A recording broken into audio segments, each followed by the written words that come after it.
You muted.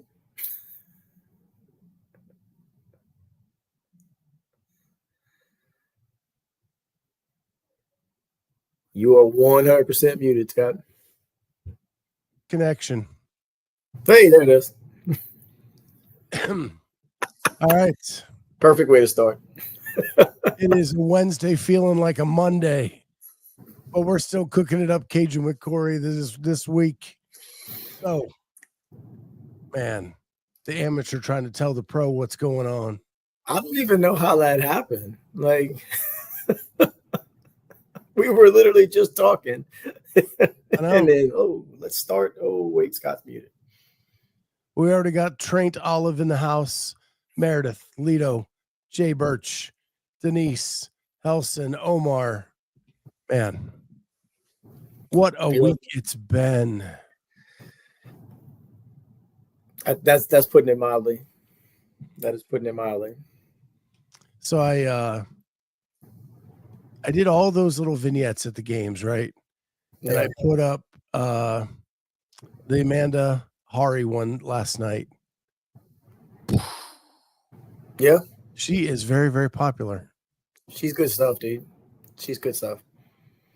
Yeah, she is probably my best friend in the media space.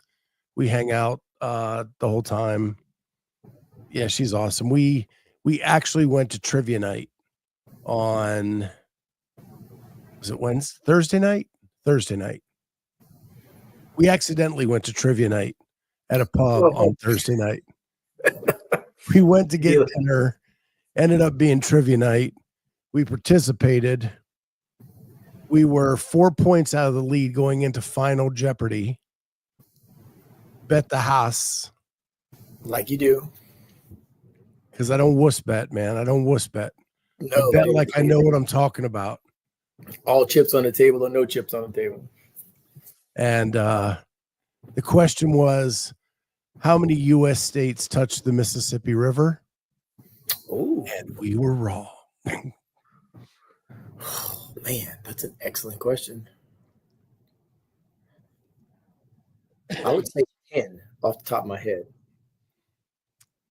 10 off the top of your head. Are you kidding me?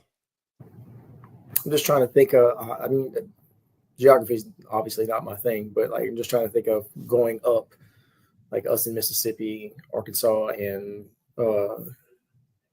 whatever's next to Arkansas, 2, 4, 6, 8, 10. It is 10. Is it really? It is 10.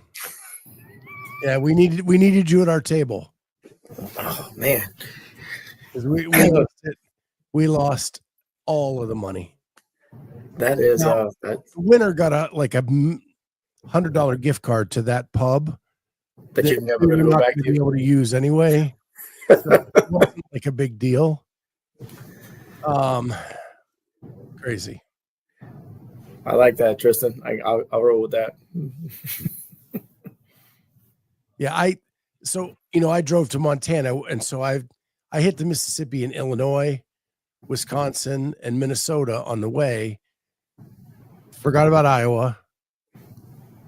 Forgot about Kentucky and Tennessee, but I had all the other states. So I actually had 7 and just forgot those. It just makes, in my head, going up like that, it makes sense. And like I said, I'm not fantastic at geography. For Monster Games, one of my partners who lives not far from there, who's going to compete, I was like, hey, what are the odds that you come and pick me up from the airport whenever I land? And about 5 seconds after that, I realized, I texted it back and I said, I just realized I might be actually going to go 3.5 hours out of your way. Like, I know nothing about what the geography looks like up there. Like, so kind of take that with a grain of salt. Yeah, CrossFit says, is that a trivia or a tism? A little bit of both. It's a feature, not a bug. Yeah. Definitely both. Definitely both. Yeah, I love having you on because then I get to tell you a couple stories. Yes. So, I get the enhanced access. I'm backstage. I decide, hey, here comes Amy Kringle. She just killed this last event. I'm going to talk to her. She's a very attractive woman. She is good looking, 100%. And I only say that because it'll make sense the next part of this, right? So I start filming her to like get her on camera. Amy is a close talker. Oh, she's got to get like right here. Yeah. So that is not like, it's not a big deal in most general senses, right? But when you're trying to keep someone in frame on a camera, yeah, it becomes a big deal. Because I don't want to just have like her nose hairs. Yeah, she's doing this. Right. On the camera, right? So I keep backing up and I'm trying to be nice about it. I'm backing up as she's talking. She has backed me up into a box and I have now tripped. And I'm about to go ass over tea kettle. And finally I say, and I think it's still on the video, like, hey, don't mean to be rude, but I'm trying to keep you in frame. Please. Every time I step, you step, and that's not helping us. It's not helping my cause right now. That was probably the funniest moment backstage. Is yeah. Well, yeah, because you can't see what's behind you, and so like she steps, and you're like trying to move your. And it's in the warm up area, so it's kind of crowded. Yeah, there's people and stuff everywhere.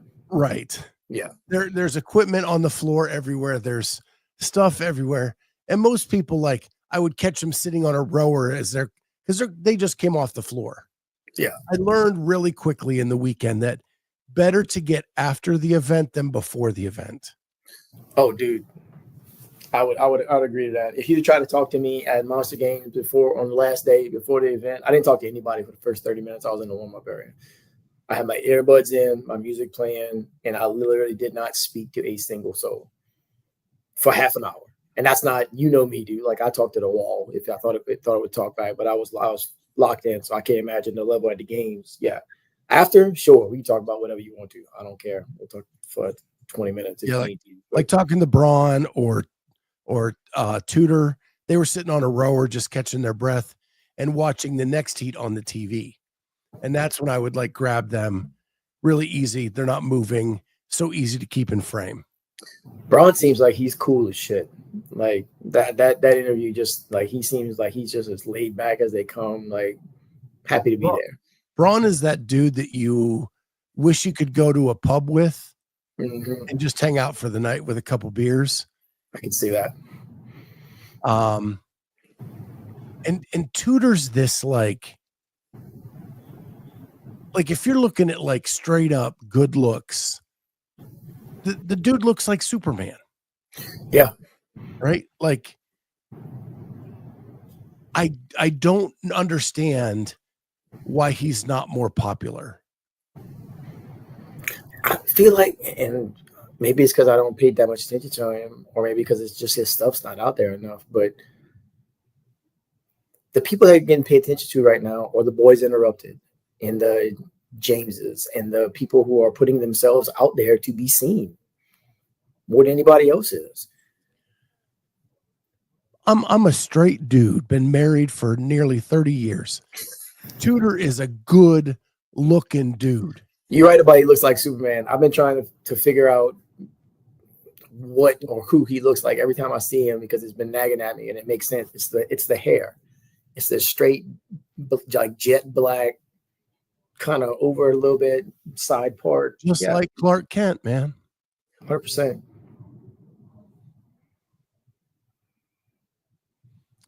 This is correct. Jamie Latimer has been screaming about Tudor since day one.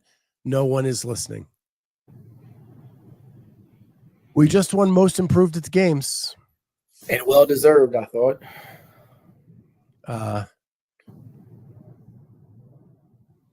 Agreed. I know next to nothing about him or his personality. So what's bizarre is like mentally, he's a lot like Farlow. Like those two are like beyond smart. Right. And maybe that's it. Like his mind works so much and overthinks everything that he like gets in his own way. The few people I know that, especially engineers, like their brain works differently than other people's, and they're not usually real social butterflies as it comes. They'll have a conversation one-on-one necessarily, but they want to know how things work. They want to know how things, like, well, what makes this happen? Why does that go on? And that is just not a conversation that 99% of not engineer people want to have with other people. Yeah. The last I'm an insurance agent, dude, and I can, if I get on the phone with somebody I've never spoken to before, I can usually tell within about 3 minutes if they're an engineer or not, just from the line of questions that they go to asking. Yeah, the last story I wanted to tell you is I was in the back, ran into Jake Marconi, who is just a straight up good dude. And he, it was announced he left HWPO to kind of move back into his home. And I think he's still working there, but more like on affiliate stuff, things like that. He's not there. He was there to coach Brooke on her last games. And so it was going to be, it's his last games as a coach. Yeah. Dude, we had one of those like bro conversations that was so awesome. Part of the reason he wants to be done with competitive coaching is his dad is sick. And he just wants to spend more time with his dad. I'm a guy who just lost my dad. And like the bond that we had in that quick moment was so cool and so communal and so much about why I love CrossFit. We have this shared experience. We understand each other, and we can have a conversation in the middle of a warm-up area. It was freaking awesome. That's an awesome thing. I love that kind of stuff. Love that kind of stuff. It was like probably one of the coolest experiences of the weekend for me. And it's just two bros hanging out. God bless his dad. I hope he gets more time with him than he thinks he will. Yeah. Like, I don't think it's anything terminal or anything like that. It's just his dad's slowing down. We were talking about how, like, he goes, like, I don't talk to my dad a ton, but my dad, like, he's there when my mom's talking. And I said, yeah, and he does the interject thing, right? Like, when you need to hear something, he does the interject thing. And he's like, that's it exactly. Yeah. I said, yep. That was my dad, right? Like, I'd call my mom and then he would be like, make sure to tell him. Oh yeah. No, my dad does the same thing. My dad does the same thing. We're on the phone with my mom and I can hear him in the background. What? Oh no. And just, it's like 3 or 4 word sentences every other, like every 5 minutes or so, because he's paying attention. A lot of talk about the boys interrupted. CrossFit says, I wish Justin would loosen up on the boys. I don't think he can. I think if he loosens up, that show goes completely off the rails. Somebody's got to keep him in line. Right. He's the only one that's kind of keeping them on track. Right. But when they started talking about the poop conversations and Hopper being out of toilet paper twice and did the old, can you spare a square? I laughed so hard.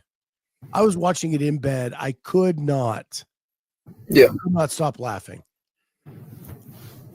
That's good stuff, dude. I'm happy for Hopper. I really, really am. And I really do think, I forgot who had said it, but like, they are not going to hear the end of it until the games next year. Tristan Patrick, fun fact, I was in the bathroom during one of those poop conversations. Walked right in as Justin was walking out. Did you see it yet, Cory? No, I haven't. I haven't had a chance to. So, I was watching. Here's the funny part. Pepper and Hopper are having a conversation while sitting on the toilet. Like you do. And Hopper has run out of paper.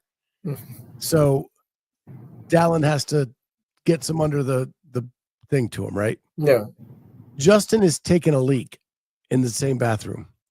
The other two are actually discussing paces for the next workout. Justin doesn't let them know that he's there listening. He actually goes out and does their pace on the floor and said, wow, this is really easy. This is really working well. It's just, turns out this guy's they're on to something. I'm gonna go ahead and roll with this. That's outstanding. That is outstanding. Yeah, that's dudes being dudes right there. Then they talked about how Hopper was crop dusting everybody. That I have no problem believing. And someone in the chat said, I think it was CrossFit, that Hopper just gave someone pink eye. And I lost it.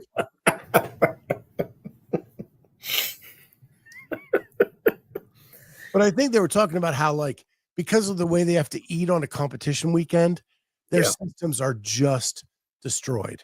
It's jacked, dude. It's jacked.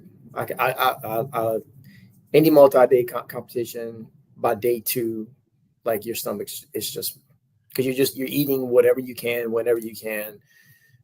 Trying not whatever you can, but you're eating whenever you can, forcing yourself whenever you don't want to because you know you need it, and your stomach doesn't always agree with that. So yeah, it becomes a problem. And then it's making sure you get your protein in, making sure you get your carbs in, whatever kind of way. So like at Monster Games, Nick from Holy Balls stopped me to ask me about something while I was on my way to the bathroom. And he's sitting there trying to have a conversation with me. And I finally had to stop him. I was like, hey man, I will gladly talk to you in about 10 minutes. I said, I'm about to poop my pants.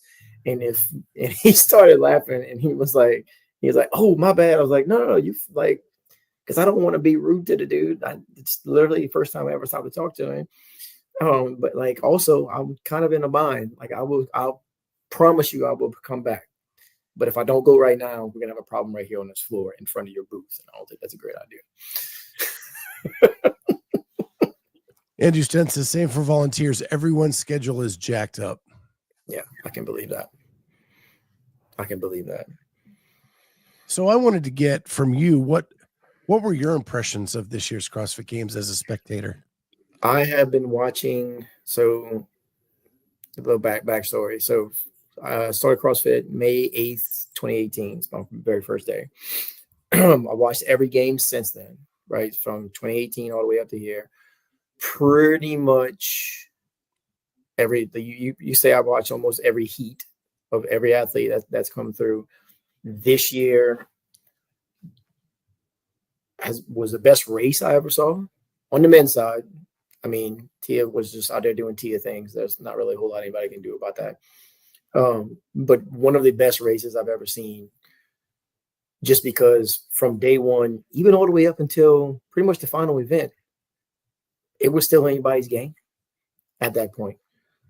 That was outstanding. And with 10 events over 3 days, not 16, not 14, not 12, not any other stuff, 10 events over 3 days. And one of the best races we ever seen. Nothing like no crazy stuff going on. You know what I mean? There's no ring handstand push-ups or, no kind of wildness like that. Like just straight up line everybody up. Here's the workout. Let's see who can do it the best. Let's see who can go the fastest. What the lap saying too, no cuts. Love it. Big fan of no cuts. Let everybody play.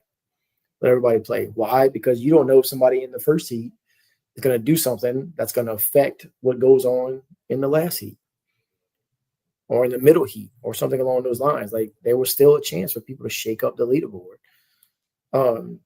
I enjoyed it thoroughly. Now, I will agree with some of the stuff that y'all were talking about Sunday night. Same old problems with the camera angles, following stuff on the floor that maybe wasn't super important at the time. Like I don't need to see somebody standing there waiting to do another handstand push-up. we can cut out from that, and like I don't need to see Tia standing there doing this or whoever, trying to get their forearms right before they go up to do a pegboard. That was kind of silly as far as I'm concerned. But they've been doing that at least as long as I've been watching. Yep. It ain't changed yet. Like you were talking about the other day, like it hadn't stopped. But as far as that goes, and I did, again, even on the women's side, dude, yes, it was more or less a foregone conclusion, even though she lost the leader jersey for one workout, that Tia was going to win. But the rest of the races underneath that were still good, fun stuff to watch. I did not realize until the very end that Danielle Brandon was doing as well as she did. They've said it yesterday that she basically did 9 events and still placed 4th. That is bananas crazy, right? She literally took a 0 in one event and still came out 4th. Like that's a piece of information you don't even know what to do with once it's digested. Like how good she actually was, especially with everything that she was dealing with. We can pretty much agree that it was self-inflicted at that point, but somebody just basically just kind of there shepherding her because you ain't got really time to call yourself somebody else's coach whenever you're only there for one weekend. That was impressive. That was super, super impressive. Kenneth DeLapp with 30 no cuts is greater than 40 with cuts. Absolutely. I still want the best 30. Yeah. There were 5 on each side that had no impact in the outcome of the games. Yeah, I'd agree with that. Because of the way we did it this year. I think it would be cool if all 30 people at the games had an impact on the overall score. You'd see even better races at that point. Right. Well, there's just a greater chance of middling, right? In doing those types of things that would affect the final score. Yeah, taking a 12th where you would have took a 7th. I mean, I've been screaming that from the mountaintop since I started a podcast 6 years ago, and it hasn't changed. So, agreed. I like what Lito's saying right there too, as far as that. Everybody's agreeing more or less that no cuts is definitely better. But when you make cuts, now all of a sudden, certain events have more weight than others because now people aren't there anymore, and I don't like that at all. Like I think that's unfair to the entire field at that point. Is that, oh wait, well now we're going down to 20 people. Well, holy shit, now the scores matter or mean a whole lot more one way or the other, and people that you just got cut might have done better on said event and gave me a little bit more of a buffer. Yeah, I don't like that at all. Meredith Jones asks, in your opinion, which 5 for men and women were missing? I don't think I could do that off the top of my head. I can't either. Dave yesterday on Savon gave a great example. Nate Ackerman, when he was demoing the snatch run workout, his time in the demo setting his own bar would have finished 4th. Yeah. That's insane, by the way. Right. So that means that at minimum, he should have been in the field, right? Correct. I will tell you, Caroline Stanley should have been in the field. Kyra Milligan should have been in the field. And that's just from the demo team. So there's 2 on the women, 1 on the men. And I'm sure I could come up with them if I had just a little bit of time. I'd be more, I guess, curious, you could say, as to who shouldn't be there as far as that. Sydney Wells, there were no ring muscle ups this year. How well does she do at the games with no ring muscle ups? Probably not terrible. Right. Probably not terrible. I will say this too, and I wanted to get this out while I'm still thinking about it, is and I know nobody cares about teams. I care about teams because 4 of my friends finished 5th in the world. And I want to give a big shout out to them because in our little Imam Co text group, the day before it started, like the spin rankings come out, where he thinks people are going to finish, blah, blah, blah, and where teams are going to finish. They had him at 17th. And to the surprise of nobody that we knew, because we knew what kind of work they had put in, we knew what they were capable of and whatnot, they finished 5th. And that was outstanding. I have not yelled at my TV that much in quite some time when it wasn't LSU football season going on. Freaking Josh and Jordan freaking back squatting 515. That's a PR for him, by the way. Like, that hadn't happened before.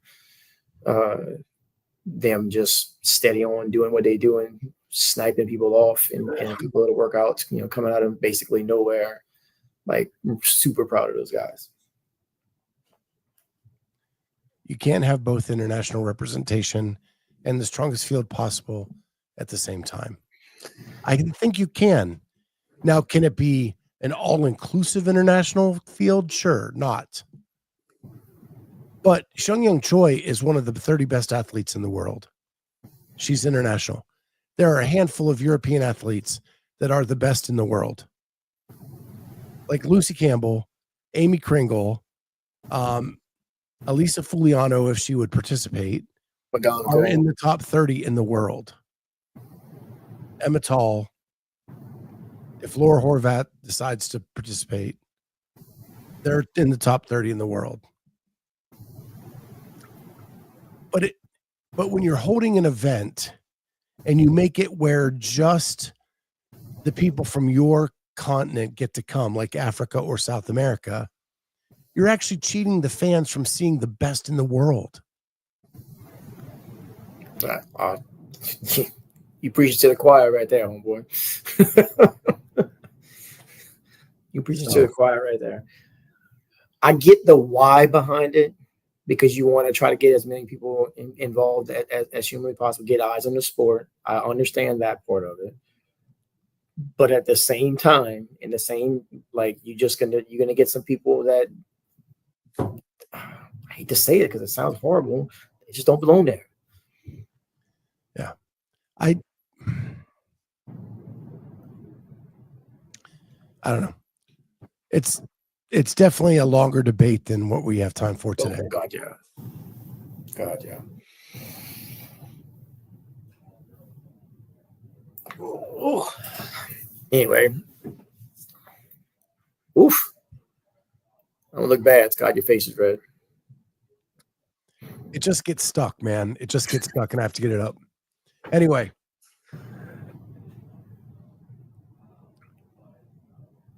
What I do want to talk about today, while Cory's here, is one of the monologues I wanted to do is talk about why CrossFit can't be killed. This is something that, like, I was thinking about on my long drive home, and you have all these people trying to come after CrossFit. You have your Met Fixes, you have your WFPs, and I was just thinking about, like, I went back to the games this year and it felt so good. And why did it feel so good? Because CrossFit has something that those other two do not. And that is, they define who they are. When you ask someone what CrossFit is, we all know it's constantly varied, functional movement executed at high intensity. We have a hierarchy pyramid that explains to us how you build that up. And we have a sickness, wellness, fitness continuum that explains, like, how you can stay healthy using the CrossFit methodology. And because of that, CrossFit has a North Star. They have a foundation. They have fundamentals. And whenever someone loses their way, like especially in sports, you always hear, when someone loses their way, what do you do next? You go back to the fundamentals. It's another thing Greg Glassman said, right? Right. And that's the MCI, mechanics, consistency, intensity. When you lose it, you go back and do the mechanics again, then they become consistent again, and then you do the intensity. Or when you get to a point where you think you can't get any better, then you break it down. You go back to the mechanics, you go back to the basics, and you refine those until even those basics, because you can always get better. It's always something to work on. It's my favorite thing about CrossFit. It's always something to do. It's always something to get better at. So we have a horrible event that happens last year. We come back to the games this year, and we're back to a CrossFit Games that is programmed classic CrossFit. What did Dave do? Go back to the fundamentals. Go back to the North Star. Right? The community. Celebrate the community. That's what CrossFit's about, right? And then you go to Vendor Village and you see the CrossFit store with Forging Elite Fitness, with Pukey. With Pukey, but routine is the enemy. Routine is the enemy. Right? All of the catchphrases, right? That take us back to that North Star. You see the pyramid on the shirts again. You see like all these things. And whenever CrossFit loses its way, which happened in 2020, probably happened before 2020. Yeah. But whenever it loses its way, it always has that North Star or that foundation and that fundamental to go back to. If you ask Metfix, who are they? They can't tell you. They can't tell you. When you ask WFP who they are, they're for athletes by athletes. That's a freaking marketing slogan. It's not a foundation.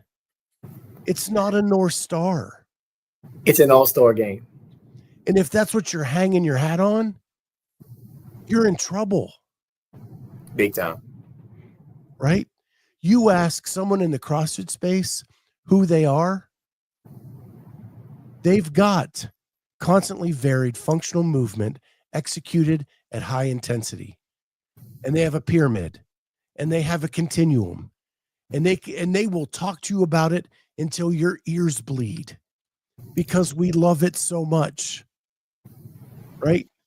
You go to these other two, Metfix over here will tell you every big word that you're going to have to look up after it's all over to figure out what the hell they just said. And you're still not going to understand who they are or what they're trying to do. WFP, or the athletes by the athletes. Where's the community? Where's the foundation? Where's the fundamental?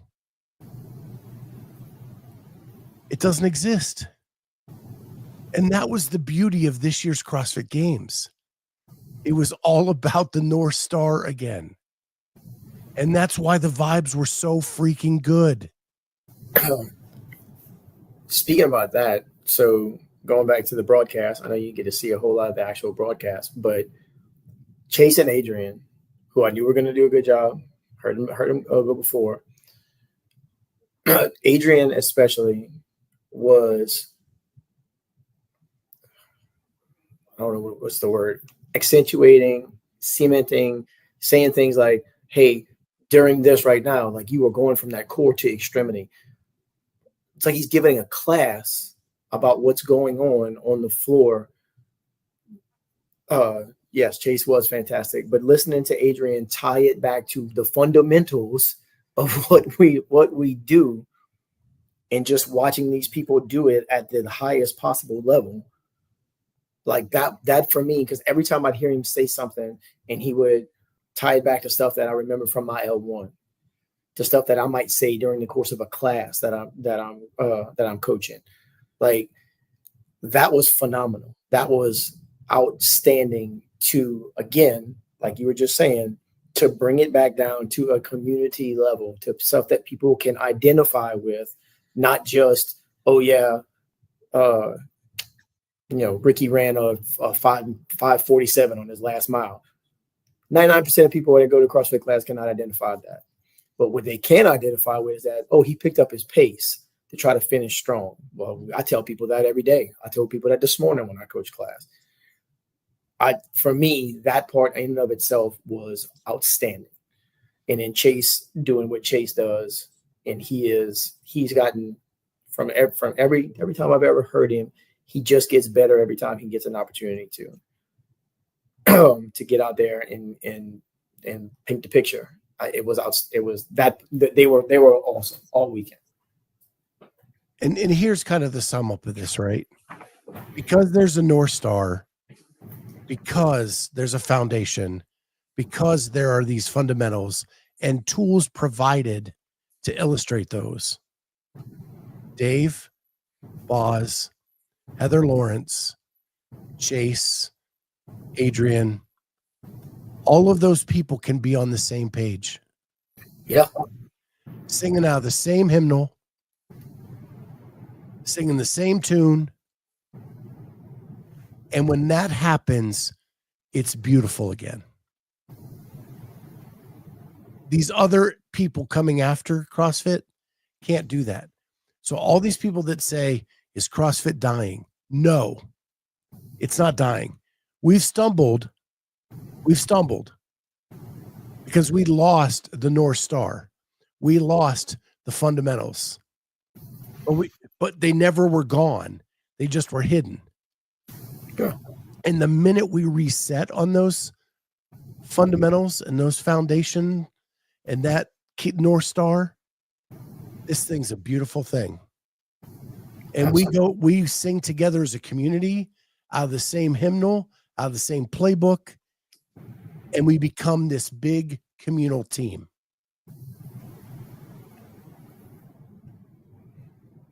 Would you say the games were a good advertisement for affiliates once again? I do.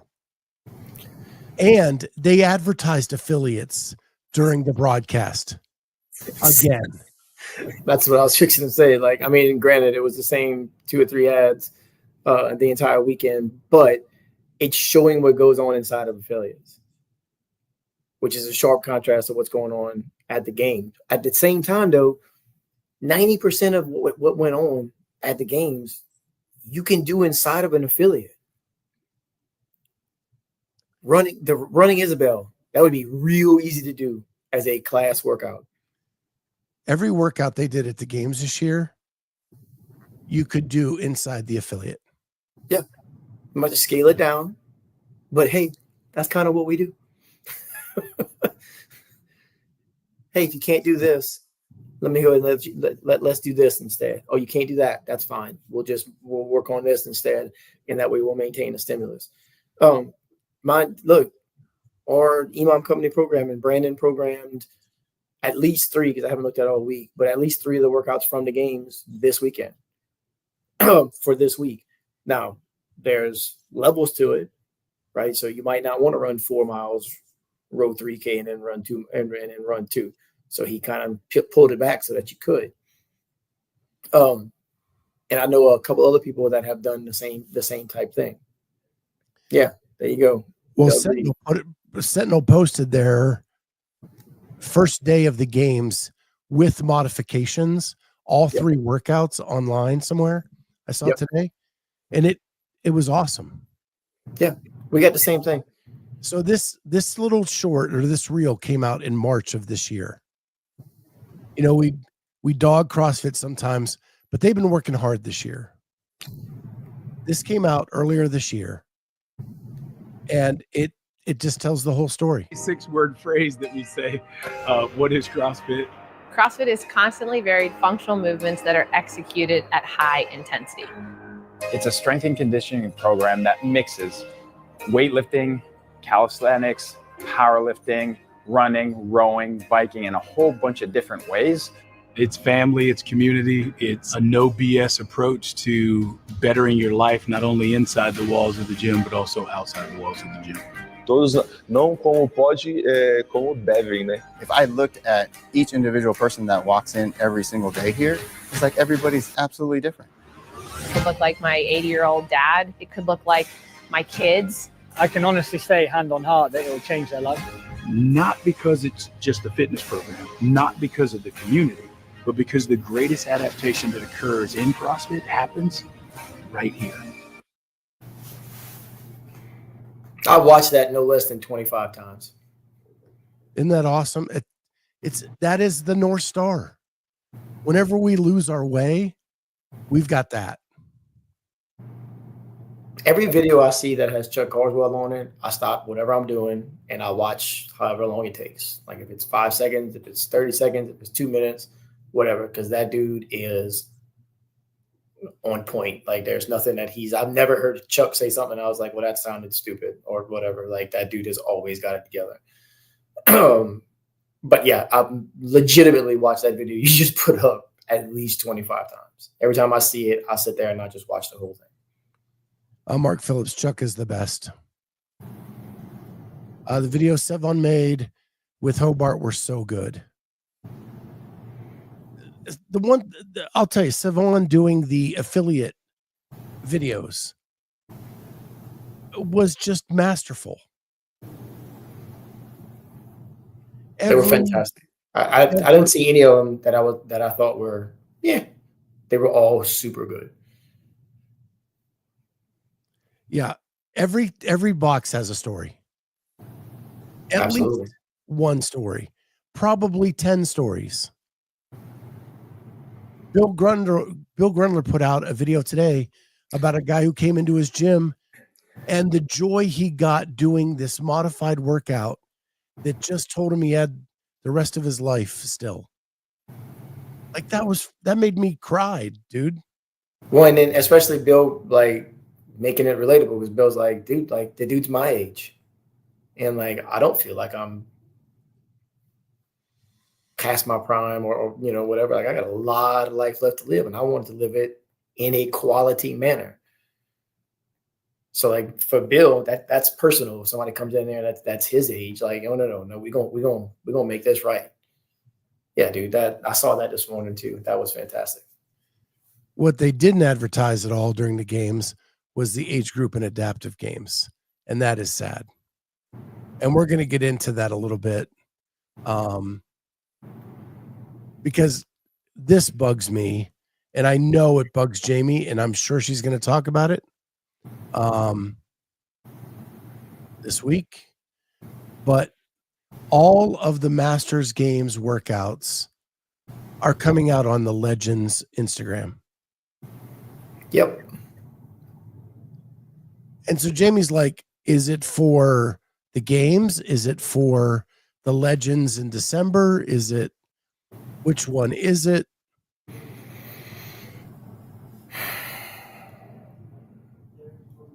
It makes no sense. I had only seen the one. I didn't realize they had released more than one. Yep. I saw the heavy clean and jerk, and I immediately sent it to Jamie, and she was like, hate it. And I said, I knew you would. Well, even this one. And the Legends are known for going heavy. Right. So the axle bar deadlifts, 80-foot sled push. And then they're doing this movement thing where they cross them off as they go.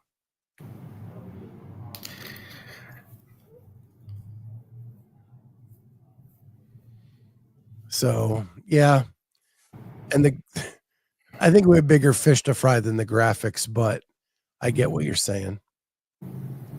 It's like they stole Jim Reaper's like format and made it for everything. And I get that they've handed it off. I understand that. I'm actually a fan of that because now, to a degree, I wanted to be able to make the games and be at the games, not at the Masters Games, like at the games where the Masters Games are also going on.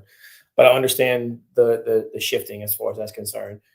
But the fact that there's not one piece of thing I've seen from CrossFit at all saying that, hey, in 2.5 weeks, we're having these Masters CrossFit Games in Columbus. And where's the pit? The teams are that same weekend, are they? Yeah. And they're all in the same place. And they're all in the same place. Okay. Yeah. So I haven't seen a thing from CrossFit as far as that is concerned. I saw they announced who was announcing them. And I don't even remember if that was Legends or if that was from CrossFit. Legends. Say it again. It was Legends. Okay. Yeah. Yeah. I've not received a page of media stuff yet.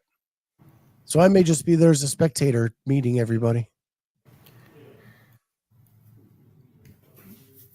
Vicky asked, should they bring back age groups and adaptive to the regular CrossFit Games? I'm a little conflicted.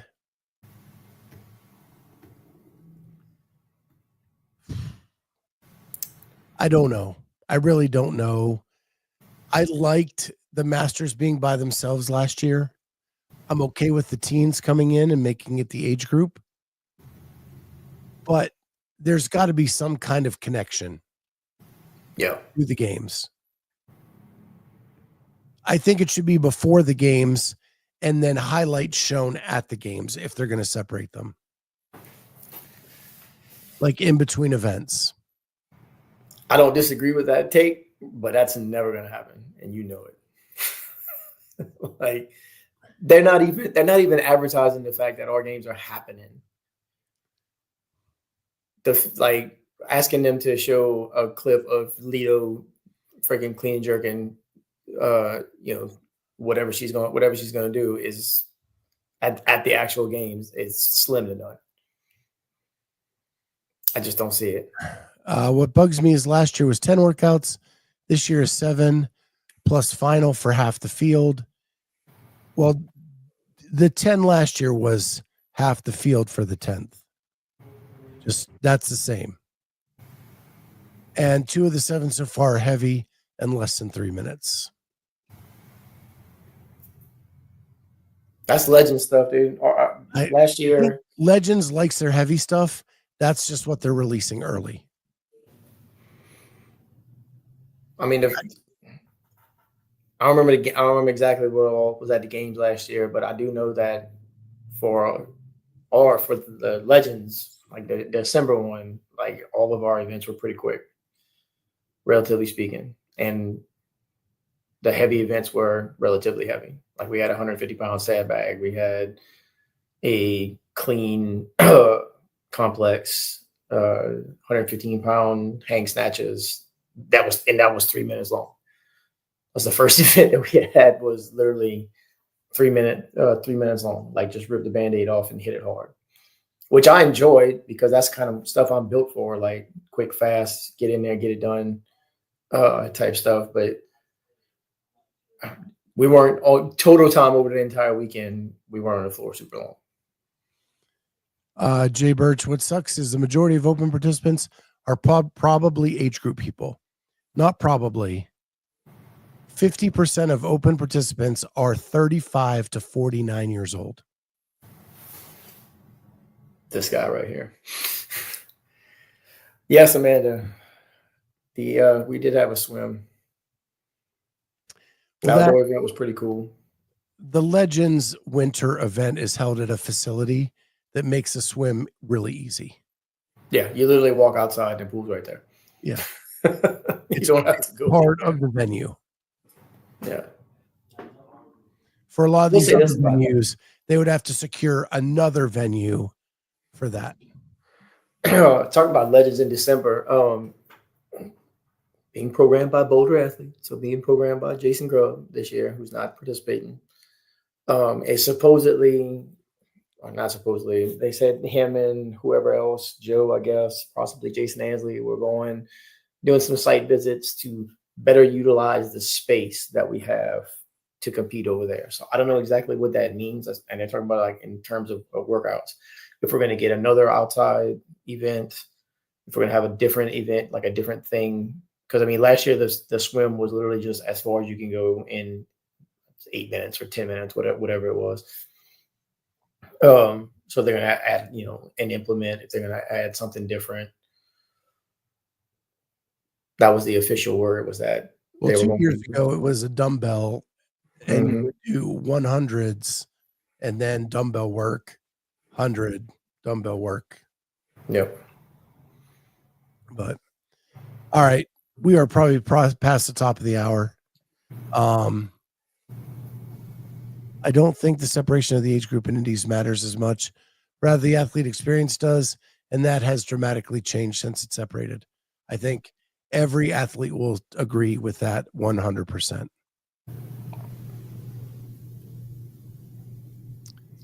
So they contributed 50% of the prize purse for the elites.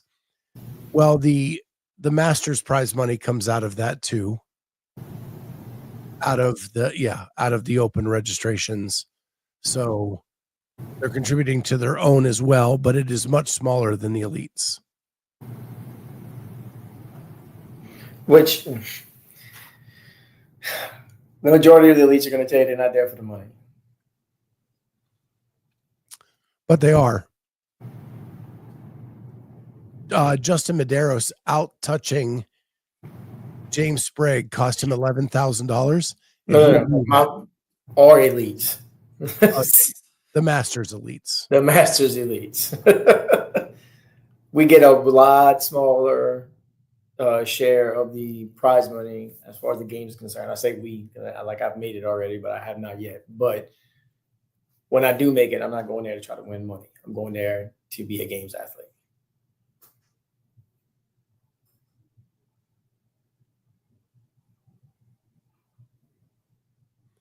Go back to the North Star, elite, age group, and adaptive all in the same week in Madison. There are problems with that too, George. And it's like the adaptive only got 5 of their divisions to go to Madison. And they have 16 different divisions because they can't change the floor as quickly in Madison for the wheelchair athletes and things like that. So there are benefits to separating it out, but they need to make the experience the same, the kits the same. Like that's what sucks for the Masters athletes is they don't even have enough clothes to get them through the week, and they're required to wear nothing but those clothes at the event. That last year, who was it? Northern Spirit last year.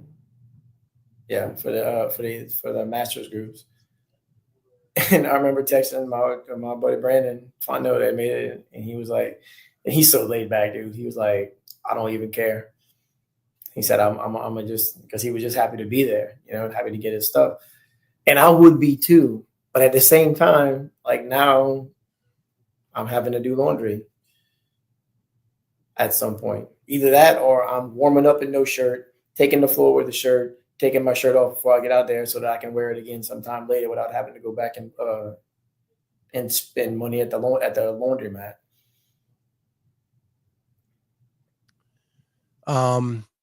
Andrew said the last year Madison wasn't the Masters only 10 per age group. It was. Yep. It was 10. The payouts just aren't there for Masters, which is one of the reasons I'm 100% in favor of in-person semis. It would just add the cost of the season, the same goal. So David, I don't know if you remember, but Castro was asked about that earlier this year, and he said that it's a strong possibility that we are going to have in-person events that will be qualifiers for the Masters CrossFit Games. Yeah, he meant not in favor. Well, either way. Yeah, I think they're going to be included as part of the other semifinals. I think so too. It had Masters divisions anyway. You're still going to, and look, and I've been thinking about that too, is that you're still going to have to do the online qualifier to get to that in-person event. So it's not like they're going away anytime soon, but at least it gives people a better chance, people who are better in person than they are online, you know, where you don't get 37 tries at it, like you will do it right now, we're gonna call it good. A more legitimate shot at actually making it if you can make it, you know, through the qualifier, get to the thing, and then do what you got to do to get yourself in the qualifying spot.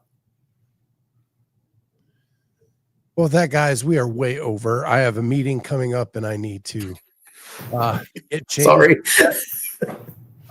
With that, thank you all for being here. Tomorrow, we're going to talk about why Dave Castro isn't dumb. And people that say he doesn't know what he's talking about are. So for that, tune into that tomorrow. We'll talk about that. And then I will have Sunday Night CrossFit Talk this Sunday.